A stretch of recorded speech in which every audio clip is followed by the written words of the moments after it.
Welcome, Wargamers, to the fiery retributions of the mortal realms, because today we're talking about a pretty epic character that has been long requested here on the channel, and that is, of course, Gotrek Gurnisson. A really important character for the real-world development of Black Library as a writing studio in its history, but also because this is everyone's favorite cranky dwarf from the old world. Now, initially I was asked to cover Gotrek when his model first came out, but the truth is he didn't have a lot of Age of Sigmar based content, and the sheer number of books and how hard they were to find and source made it kind of just a little bit intimidating to do a Gotrek video. However, now there's a fair number of books with him in the setting. His story, his arc, his struggles have been really articulated well through various novels, and I've been wanting to see what they did with an old world character.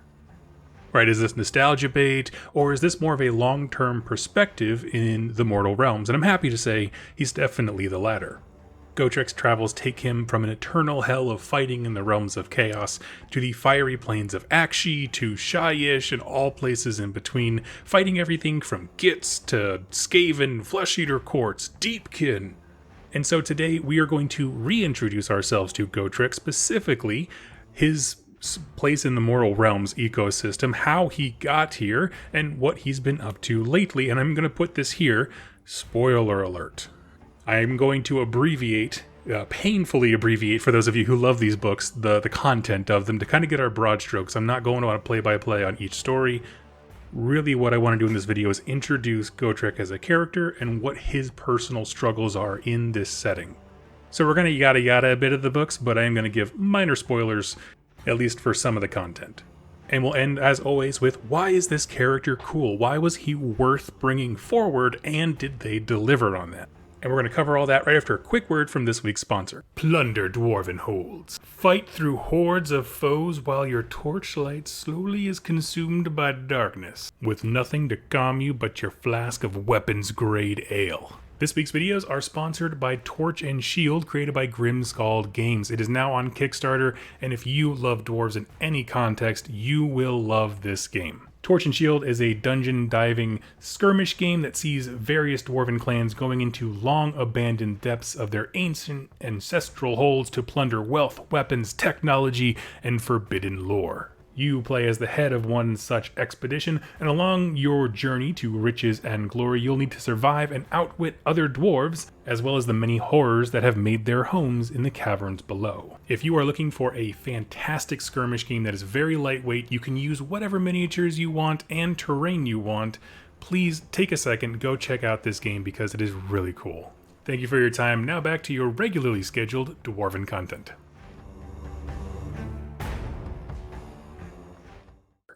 For those of you who are new to Age of Sigmar, Gotrek Gurnisson is a dwarf who was very popular in a line of Black Library novels that supported Warhammer fantasy battles, the fantasy game that Age of Sigmar was born out of.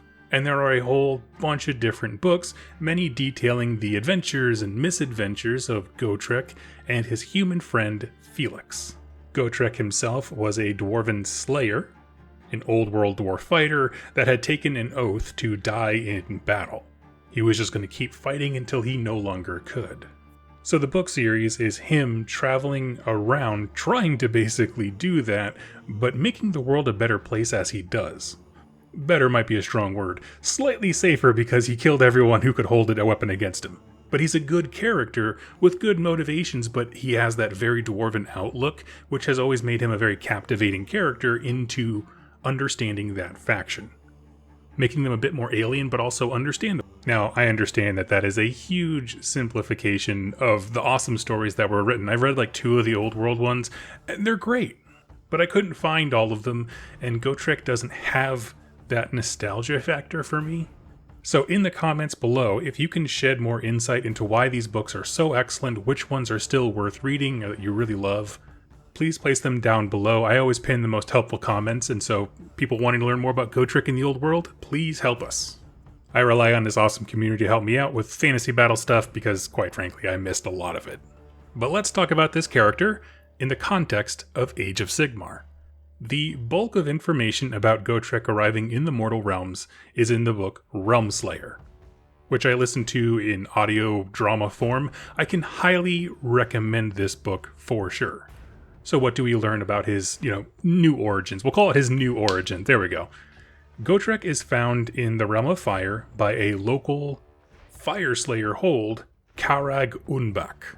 And he basically meanders out of a realm gate, and those Fire Slayers assume he's a drunk dispossessed, that maybe he had gotten drunk in some city and just kind of wandered around. He's not branded like a Fire Slayer, even though he's built like one. Who is this random drunk dwarf meandering around, and how has he not died? So that's what they see. From Gotrek's perspective, he was actually consumed into the realm of chaos in the old world when the end times happened and it was all collapsing. He has been fighting in that realm of chaos for eons because time moves so differently for him. How he wasn't corrupted in form or anything like that, I have no idea. But he's been hacking and slashing his way. I mean, from his perspective, probably for a couple months to a couple years, and doesn't realize the eons that have passed as he got coughed out. He doesn't have a good point of reference for time. And when he comes out of the realm gate, he assumes he's looking around this weird place that has a fire theme. He's like, oh, this must be like an illusion or a trick. And he sees the Fire Slayers, and he's like, those are crappy copies of dwarves. And so he thinks the Chaos Gods are pulling a trick on him. So they think he's a drunk who's crazy, and he thinks he's in a different universe. So they're both kind of right. And they get into a brawl over it, which makes perfect sense for dwarves and the way they resolve things. And Gotrek at this point is not the powerhouse that we see him in his miniature game form. He's exceptionally strong, but that's about it. And after he gets doused with some of the fire pikes that the Fire Slayer have, they pin him in place, essentially, and that's how they're able to take him prisoner. Now, as I mentioned before, I'm not going to do a detailed breakdown of the rest of these books. This is meant to showcase some of his adventures and also the reoccurring themes that we're going to address. So after he is introduced in Realm Slayer, the book goes on to end with Gotrek embedding the master rune of that Fire Slayer hold into his own chest. It has a big image of Grimnir upon it, and so it morphs into that. It fuses into his heart, and he essentially becomes the Super Saiyan of all Fire Slayers, even though he does not identify as one. And he doesn't worship Grimnir or anything like that. And not only was this a very well written story, it was very enjoyable from start to end.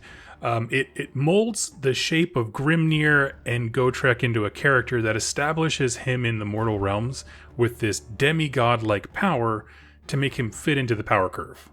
You'll have some characters that get brought back from the old world, and you're like, how did they get here? And why are they able to go toe-to-toe with what is supposed to be the god of death? Or, something like that, whether it's Alariel, Nergash, whatever these deity characters are. And their explanation was pretty great. It's like we already have a built-in narrative for how the Dwarden here accumulate power or whatever, and we just magnified that and poured it all into a great old world character who would exemplify those qualities. So as far as bringing characters back and having them fit into the overall strength level of things, I felt like that was a pretty compelling story, because that Master Rune is what makes him the Gotrek that we know on the tabletop. But what's also important in Realm Slayer is it introduces discussions that never go away for the rest of Gotrek's books. And I love these. The first question being, who is Gotrek in relation to Grimnir? For Gotrek, there's no question, he's just a different person. For the Fire Slayers, they see him as the physical manifestation of their god. They don't call him Grimnir necessarily, or not all of them universally bow before him or anything, but they see him as divine because they're looking at him through a religious lens. Right? All the power, all the fire, that master rune, they're just in awe. They have no other context in their worldview for this. And Gotrek's like, no, I'm not a god. Please leave me alone, I'm going to walk away now, kind of a thing. But it's a question that he is relentlessly pursued by, because he can say all he wants, I'm just a different person, but every time he stares down, there's a giant icon of Grimnir bolted to his heart. And for that, Realm Slayer is a great intro and setup for the character, including a proxy for his buddy, Felix, who disappeared during the old world, with an elf named Malineth, I believe is how it's pronounced, and she has a cool story of her own. Next up, I want to talk about Ghoul Slayer, one other adventure that Gotrek has been on, and essentially he is hunting for villains he knew in the old world that have also come over, specifically Nagash. Once he realized I'm not the only person that made it this far, and I'm not the only one who's taken on a new level of power, wiping away the old world characters who were evil and then giving this world to the new characters, meaning the people who have populated the mortal realms, kind of became his goal, which I kind of admire in a sense. So yeah, he knew Nagash was the big bad evil during the end times. He's like, where is this guy? We gotta go find him. And this book, Ghoulslayer, happens shortly after the Necroquake. It takes place in Shyish as Nagash's armies are charging out and claiming cities all over the place. We saw this in the, Josh Reynolds' book Soul Wars. They're just attacking every city they could find. And so, Gotrek shows up, looking for Nagash. I hear dead stuff's going on around here. Where is he at? And he's pointed towards the war front, and surely he's there. Also, a side note in this story that I loved is there's a carriage and overlord ship that they used to get from point A to point B that had no gas in it. So they used Gotrek and his rune as a car battery, that's the way that I'm going to pare it down. I loved it. It was a great scene. And the gang, meaning the coterie of people that are surrounding Gotrek, at this point shows up. They encounter a Flesh Eater Court's army instead of Nagash himself. They defeat it, save the day, and there's a lot of great introspection and discussion about Gotrek's character in Shyish, as there are instances of him speaking with characters from the old world. He's able to find the spirits of old dwarves and commune with them. And this is really where we get the emotional core of the story, is these discussions he has with old world dwarves from afar. It's the closest thing to, I guess, closure from the old world, and that was just meaningful to him as a character.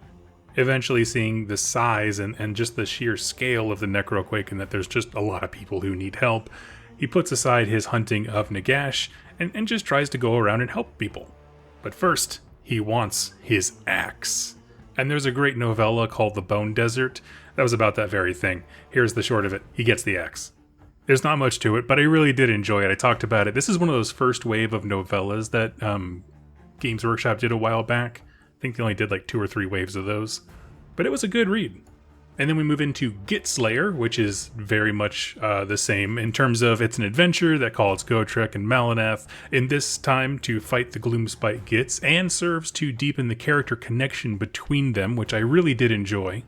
And this book I like because it's just great insight into Gotrek as not only the main character, but also the Gloomspite Gits, who I think often get overlooked during their novels. I loved Gloomspite, and another Black Library novel about them is awesome. But I will say, this one beats out Gloomspite with a solid depiction.